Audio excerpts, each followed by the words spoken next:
31 मार्च को जिस तरह से केंद्रीय गृह मंत्री अमित शाह ने एक डेडलाइन तय की थी कि दंडकारण्य ही नहीं पूरे देश से माओवाद का खात्मा हो जाएगा। 31 मार्च आया, बीत गया, दंडकारण्य के इलाके में माओवाद लगभग पूरी तरह से सिमट भी गया, लेकिन ये बात पूरे देश पे लागू नहीं हुई, जिसकी वजह थी कि देश के किसी एक कोने में माओवादियों के सबसे शीर्ष नेता मिसिर बेसरा अपने टीम के साथ सुरक्षित थे और फोर्स उन्हें घेरने की नाकाम कोशिश लगातार कर रही थी। नाकाम इसलिए कहूँगा क्योंकि बार बार फोर्स उन पर चढ़ाई जरूर करती थी पर सफल नहीं हो पाती थी। हर किसी के जहन में ये सवाल था कि आखिर मिसिर बेसरा का क्या होगा, क्योंकि पोलित ब्यूरो हैं, पूरे देश में इकलौते बचे पोलित ब्यूरो। संभवतः अगर वो पोलित ब्यूरो अकेले हैं तो पार्टी के महासचिव भी हों, चाहे पार्टी में कोई हो या ना हो। और ऐसे में सबके जहन में सवाल था कि कहीं गणपति की तरह मिसिर बेसरा भी एक अबूझ पहेली तो नहीं बन जाएंगे। लेकिन उस सवाल का जवाब मिल गया है। उस सवाल के जवाब के साथ और भी कई जवाब मिले हैं। क्या है पूरा मामला, क्या है सवाल, क्या जवाब, उस पर बातचीत करते हैं। नमस्कार, मैं विकास तिवारी हूँ, आप बस्तर टॉकीज़ देख रहे हैं। दरअसल पहले तो आपको बताऊं कि आज मैं अभी बीजापुर से लौटा हूं और बीजापुर में आज एक बार फिर से आत्मसमर्पण था। आत्मसमर्पण उन माओवादियों का जो थे तो बीजापुर और सुकमा के इलाके के, लेकिन सक्रिय थे लंबे समय से झारखंड की ज़मीन पर।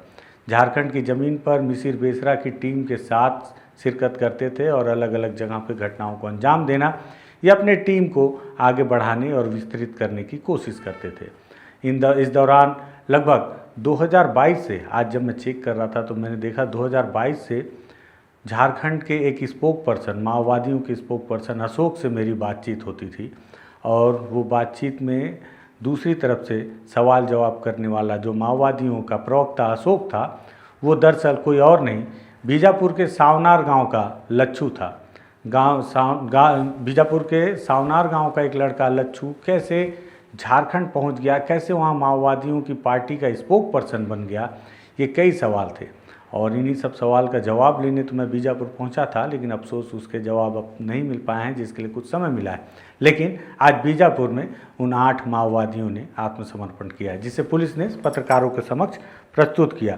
और जो मिसिर बेसरा की बात जिससे मैंने शुरुआत की थी, दरअसल उस मिसिर बेसरा को भी झारखंड की पुलिस और CRPF और कोबरा की टीम ने गिरफ्तार कर लिया है और गिरफ्तारी के साथ ही उस पर लगाई जा रहे हैं तमाम अटकलें समाप्त हो गई हैं।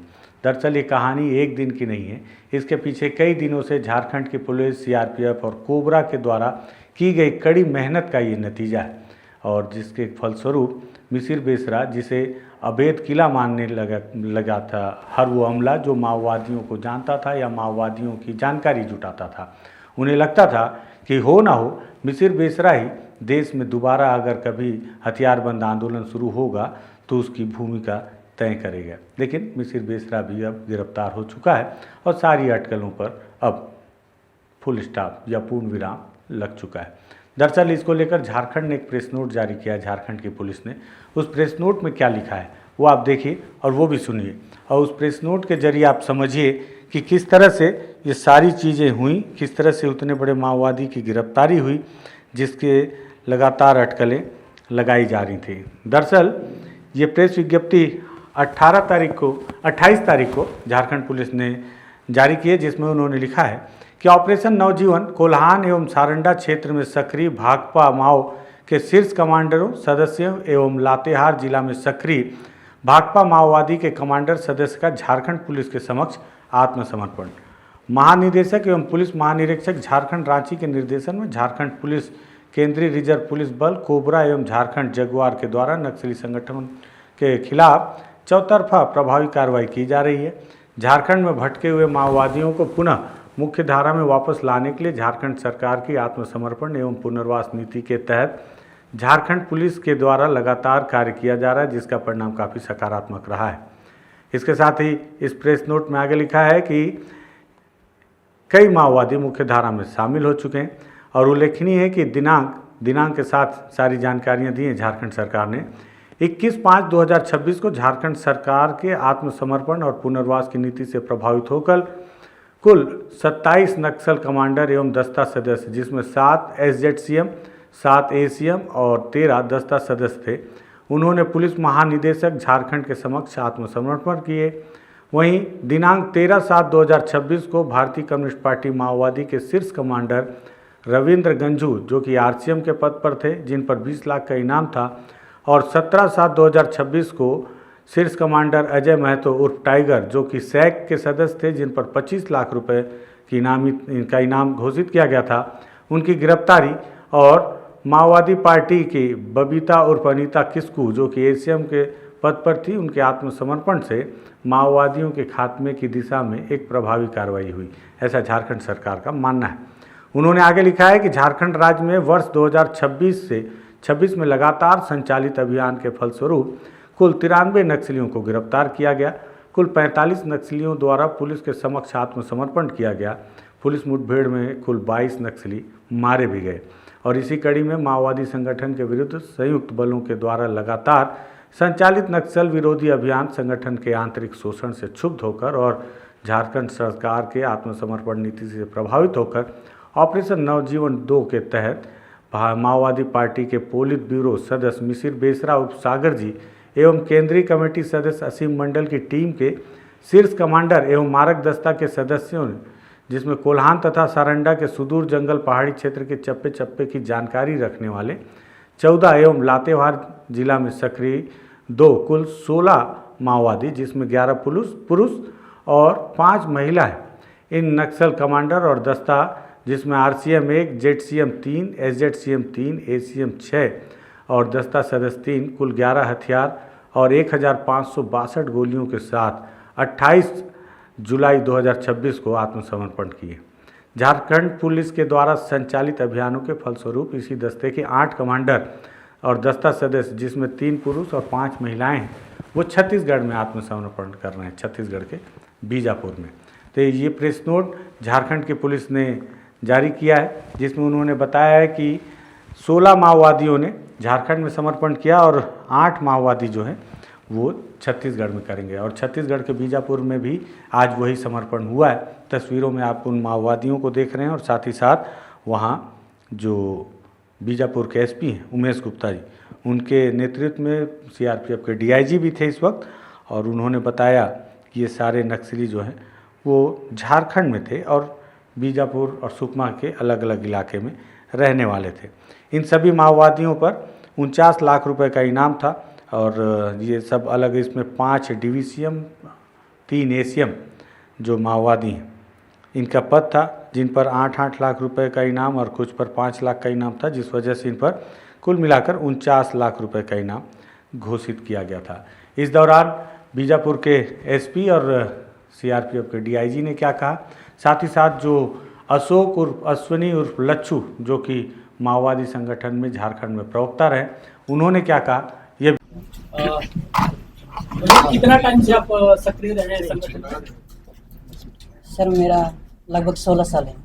अच्छा जी सर। आप कैसे संगठन में पहुंचे थे?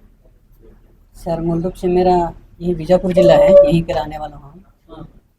तो उस समय मैंने हर घर से हर गांव से लोगों को बताया जाता था, मैंने बोला जाता था सब घर घर से जाना है, उसको सुन करके। और बाकी यहाँ मैंने मान लीजिए पूरा घर गांव में ऐसी स्थिति था कि सब घर से जा रहे हैं, तो हम भी खुशी से गए थे। आपका गांव कौन सा था? गंगालूर थाना सावनार गाँव है सर। जी सर। कौन कौन से ऐसे बड़ी घटनाओं में आप शामिल रहे? ऐसा वहाँ तो हम जाने के बाद बड़ा घटना तो हम लोगों की तरफ से नहीं हुआ सर। हम लोग मैंने फोर्स की तरफ से हमारे ऊपर हुआ, लेकिन हम लोगों की तरफ से बड़ा घटना नहीं किया। हम 2014 में वहाँ गए हैं झारखंड में। सब लोग तो समर्पण कर दिए थे, आप लोग इतना लेट क्यों? सर मैंने हमको वहाँ से यहाँ आने में मैंने थोड़ा मेरा कहने से क्या जरूरत नहीं था, थोड़ा हमको बनाना पड़ा। हम यहाँ का मैंने बीजापुर पुलिस, उसके बाद वहाँ का मैंने राज्य पुलिस, उसके बाद सीआरपीएफ का हमको मदद लेना पड़ा, उसके थ्रू से हम यहाँ आए हैं। कितने और आपके साथी और बचे हुए हैं? सर लास्ट माने हम लोग 8 जन निकले। वहाँ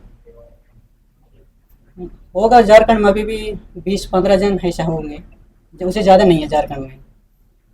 जिस इलाके में हम थे वहाँ तो नहीं है, पूरा सब मैंने खत्म हो गया है। छत्तीसगढ़ का कोई माओवादी चुन गया हो जो आपके साथ 2014 में झारखंड? ऐसे कोई नहीं सर, सबको हम लेके आए हैं। अभी मेरे साथ छत्तीसगढ़ के 6 जन हैं, वहाँ से 2 जन हैं। ऐसा हथियार क्यों नहीं लाए आप लोग? सर वहाँ हम लोग मैंने ऐसा पहला तो हम लोग को निकालने का ही था, कैसे निकलेंगे। तो अगर हथियार लेके जाएंगे फिर हमारे ऊपर फिर फोर्स का फिर अभियान चलेगा, फिर इनकाउंटर होगा। सबसे पहले तो हमारा जान बचाना है, उसके लिए हम लोग हथियार छोड़ दिए, वहीं पर छोड़ के आए हैं। 31 मार्च लास्ट डेट था, इसके बाद आप लोगों को डर नहीं लगा? डर लग रहा था जब हम बहुत अभियान चला है। मार्च महीने के बाद पूरा मैंने हर जंगल में बहुत मुश्किल हुआ हम लोग को खाने पीने का। बड़ा बड़ा अभियान चला, वहाँ पूरे सीआरपीएफ, वहाँ का सीआरपीएफ और वहाँ का राज्य पुलिस अभियान चला रही थी। हमको बहुत दिक्कत हुआ, खाने पीने से लेकर के सारी मैंने सुविधाओं से हम लोग बहुत ज़्यादा परेशान हुए थे। अब आप पुनर्वास का लाभ लेके फिर उसके बाद गांव जाएंगे, क्या करेंगे, कुछ प्लान है? ऐसा घर मैंने फैमिली के साथ हम खेती बाड़ी करने का ही सोचे हैं सर। उनके साथ मिलकर के अपना जो भी जीवन यापन करेंगे। यहाँ थे तो कौन कौन सी घटनाएं आप किए थे, या कुछ ऐसा कुछ बताओ। सर मैं यहाँ एक DK से हम सुधा करता, उसके हम बॉडी गार्ड थे, इसलिए हम बड़ी घटना में नहीं तो हम गार्ड का ही काम कर रहे थे, उसका सुरक्षा का। सर हम यहाँ 3 साल थे। आपका परिवार कहाँ है अभी? गांव में सर, सावनार में। शादी आपकी संगठन में शादी हुई? जी सर। वो भी तो सुना आपने, ये अधिकारियों और समर्पित माओवादी के द्वारा किस तरह से समर्पण के बाद अपना पक्ष रखा गया है। वहीं आज जो सबसे खास दिन था माओवादी संगठन को लेकर और पुलिस के सफलता को लेकर, तो उसको लेकर एक प्रेस नोट झारखंड पुलिस ने फिर जारी किया है जो सबसे महत्वपूर्ण है, जिसमें बताया कि ऑपरेशन दौरा पहाड़ भारतीय कम्युनिस्ट पार्टी माओवादी के एकमात्र सक्रिय पोलित ब्यूरो सदस्य, जिस पर 2 करोड़ 20 लाख रुपए इनाम था, मिसिर बेसरा उर्फ सागर उर्फ भास्कर उर्फ सुनिर्मल अपने शीर्ष कमांडरों के साथ गिरफ्तार कर लिए गए। इसको लेकर बताया गया झारखंड के नेतृत्व में झारखंड पुलिस और केंद्रीय सुरक्षा बलों के द्वारा उग्रवाद के विरुद्ध चलाए जा रहे संयुक्त अभियानों के परिणाम स्वरूप नक्सल संगठन माओवादी के खिलाफ दिनांक 21/5/2026 को झारखंड सरकार के आत्मसमर्पण और पुनर्वास नीति से प्रभावित होकर कुल 27 नक्सल संगठनों के द्वारा हथियार और अपनी गोलियां पुलिस के समक्ष समर्पण कर दिए गए। और इसमें साथ ही साथ 13/7/2026 को शीर्ष कमांडर रविंद्र गंझू 20 लाख इनामी, 17 तारीख को अजय महतो की गिरफ्तारी की गई। साथ ही साथ कुल 11 हथियार और 1562 गोलियां अलग अलग समर्पण में प्राप्त किए गए।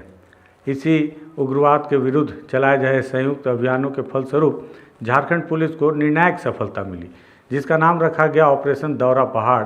इसमें संयुक्त सुरक्षा बल, जिसमें धनबाद गिरिडीह जिला बल 209 कोबरा बटालियन द्वारा संयुक्त कार्रवाई करते हुए दिनांक 28 जुलाई 2026 को धनबाद जिला के बरवड्डा थाना के जंगली क्षेत्र में माओवादियों के एकमात्र सक्रिय पोलित ब्यूरो, जिस पर 2 करोड़ 20 लाख का इनाम था, झारखंड में 1 करोड़ और उड़ीसा में 1 करोड़ 20 लाख मिसिर बेसरा को गिरफ्तार किया गया। उनके साथ में संगठन के शीर्ष 15 लाख इनामी मेहनत उर्फ मोच्चू उर्फ विभीषण जो कि RCM थे, गौरव उर्फ वीरेंद्र हानसंदा उर्फ सौरम जो कि ACM थे, उनको भी गिरफ्तार किया गया है। ये सबसे बड़ी सफलता पुलिस की मानी जा रही है। इनके पास से 3 AK-47 राइफल, मैगजीन और कुछ कारतूस भी बरामद किए गए हैं। इसको लेकर भी झारखंड पुलिस ने आज एक प्रेस नोट जारी किया है। तो जिस तरह से ये सारे माओवादियों का समर्पण और उसके बाद मिसिर बेसरा की गिरफ्तारी है, तो उस सवाल का जवाब मिल गया है कि मिसिर बेसरा का क्या होगा। हर किसी के जहन में था कि संभवतः वो मारा जाए, हर किसी के जहन में था कि शायद वो अंडरग्राउंड हो जाए, लेकिन झारखंड पुलिस और कोबरा के जवानों ने कुछ अलग ही कारनामा कर दिखाया और उन्हें जिंदा गिरफ्तार कर लिया गया। और गिरफ्तार करने के बाद अब उनके खिलाफ जो भी कानूनी कार्रवाई होगी वो की जाएगी। लेकिन मिसिर बेसरा को लेकर अब सारे संदेह समाप्त हो गए।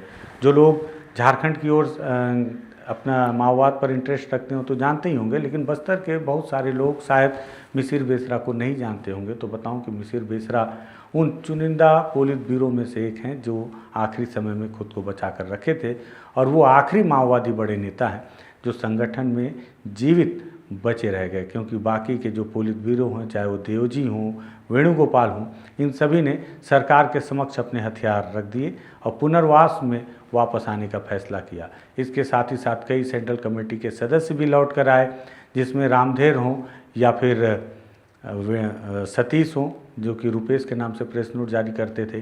कई सेंट्रल कमेटी के सदस्य मारे गए, जिसमें हिड़मा हो, चलपति हो, मॉडम बालकृष्णन हो, ऐसे कई माओवादी नेता मारे गए। लेकिन जीवित आखिरी बचने वाले थे वो मिसिर बेसराई थे, जिन्हें पुलिस ने गिरफ्तार करके इस कहानी के आखिरी पन्ने को भी बंद कर दिया है।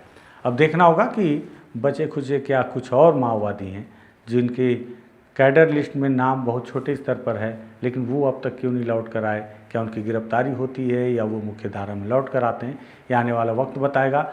मुझे लगा कि ये तमाम जानकारियां जो 2-3 दिन में हुई हैं प्रेस नोट के आधार पर आपको बताऊं, इसलिए इस वीडियो को हमने तैयार किया है। शेयर कर सकते हैं और बस्तर टॉकीज़ को सब्सक्राइब कर सकते हैं। धन्यवाद।